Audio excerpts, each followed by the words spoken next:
पैदा होते ही रिश्तेदारों ने दी मारने की सलाह। दिव्यांग युवक ने सफलता से दिया जवाब। आज करोड़ों की कंपनी का मालिक। 7 जुलाई 1992 को आंध्र प्रदेश के मछलीपट्टनम में जब एक बच्चे का जन्म हुआ तो रिश्तेदारों और पड़ोसियों ने उसे मार डालने की सलाह दी। तब कुछ लोगों का कहना था कि ये उस दर्द से बेहतर है जो उसके माता पिता को जीवन भर झेलना पड़ेगा। वहीं कुछ के अनुसार किसी दोष के कारण ये बच्चा आंखों के बिना पैदा हुआ है और ये बेकार है। आज 29 साल बाद यही दिव्यांग युवक करोड़ों की कंपनी का मालिक है। हम बात कर रहे हैं श्रीकांत बोला की, जो कंज्यूमर फूड पैकेजिंग कंपनी बोलेंट इंडस्ट्री के सीईओ हैं। उनकी कंपनी के 7 प्लांट हैं जिसमें 1200 से ज्यादा कर्मचारी काम करते हैं। कंपनी में काम करने वाले कर्मचारियों की भर्ती में दिव्यांगों को प्राथमिकता दी जाती है। आइए जानते हैं क्या है श्रीकांत की सफलता की कहानी। श्रीकांत बोला का जन्म 1992 में आंध्र प्रदेश के मछलीपट्टनम के सीतारामपुर शहर में हुआ था। वो जन्म से दृष्टिबाधित थे, जिससे उनका बचपन बहुत ही कठिनाइयों भरा रहा। उनका परिवार मुख्य रूप से खेती पर निर्भर था और पिता की मासिक आय घर चलाने के लिहाज से काफी कम थी। जब श्रीकांत का जन्म हुआ तो रिश्तेदारों और पड़ोसियों ने उन्हें मार डालने या फिर अनाथाश्रम में छोड़ देने की सलाह दी थी, लेकिन श्रीकांत की किस्मत में कुछ और ही था। श्रीकांत बोला बचपन से ही पढ़ने में बहुत तेज थे। पारिवारिक परिस्थितियां अनुकूल न होने के बावजूद भी श्रीकांत ने 10वीं 90% अंकों से पास की।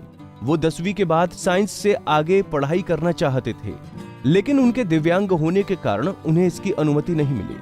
पढ़ाई के लिए जज्बा रखने वाले श्रीकांत ने हार नहीं मानी। उन्होंने एक केस फाइल किया और 6 महीने के इंतजार के बाद उन्हें अपने जोखिम पर साइंस की पढ़ाई करने की इजाजत दे दी।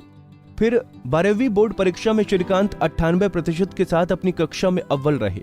श्रीकांत को अपनी स्कूली पढ़ाई पूरी करने के बाद IIT के कोचिंग संस्थानों में भी दाखिला नहीं दिया गया क्योंकि वो नेत्रहीन थे।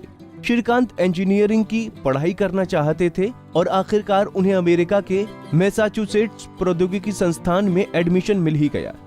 श्रीकांत MIT से पढ़ाई करने वाले पहले अंतर्राष्ट्रीय नेत्रहीन छात्र हैं।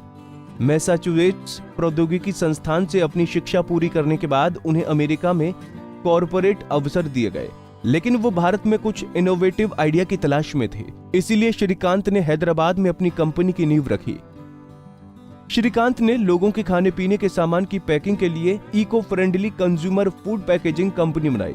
श्रीकांत ने कंपनी की शुरुआत 8 लोगों की एक टीम से की। उन्होंने इस कंपनी में पहले आसपास के बेरोजगार युवकों को जोड़ा, जिसमें ब्लाइंड लोगों को प्राथमिकता के आधार पर काम दिया गया। जब श्रीकांत की कंपनी ने रफ्तार पकड़ी तो फंडिंग की दिक्कत का सामना हुआ। ऐसे में श्रीकांत ने फंडिंग कंपनियों और निजी बैंकों से फंड जुटाकर काम को बढ़ाना शुरू किया। खुद उद्योगपति रतन टाटा ने उनकी कंपनी की फंडिंग की। मीडिया रिपोर्ट्स के अनुसार अब श्रीकांत की कंपनी के तेलंगाना और हैदराबाद में 7 से ज्यादा प्लांट हैं। 2018 के आंकड़ों के अनुसार उनकी कंपनी का सालाना टर्नओवर 150 करोड़ से ऊपर तक पहुंच चुका है। श्रीकांत खुद को सबसे भाग्यशाली व्यक्ति मानते हैं, इसलिए नहीं कि वो अब एक करोड़पति हैं, बल्कि 20,000 रुपए प्रति वर्ष कमाने वाले उनके अशिक्षित माता पिता ने रिश्तेदारों और पड़ोसियों से मिलने वाली किसी भी सलाह पर ध्यान नहीं दिया और उन्हें प्यार और स्नेह से पाला। श्रीकांत का कहना है, दुनिया मुझे देखकर ये कहती है कि श्रीकांत तुम कुछ नहीं कर सकते। मैं पलटकर जवाब देता हूँ, मैं कुछ भी कर सकता हूँ। हमसे जुड़े रहने के लिए हमारे YouTube चैनल को सब्सक्राइब करें और नई वीडियो की नोटिफिकेशन के लिए बेल आइकॉन को दबाएं। अगर आप ये वीडियो Facebook पर देख रहे हैं तो लाइक जरूर करें और ज्यादा से ज्यादा शेयर करें। धन्यवाद।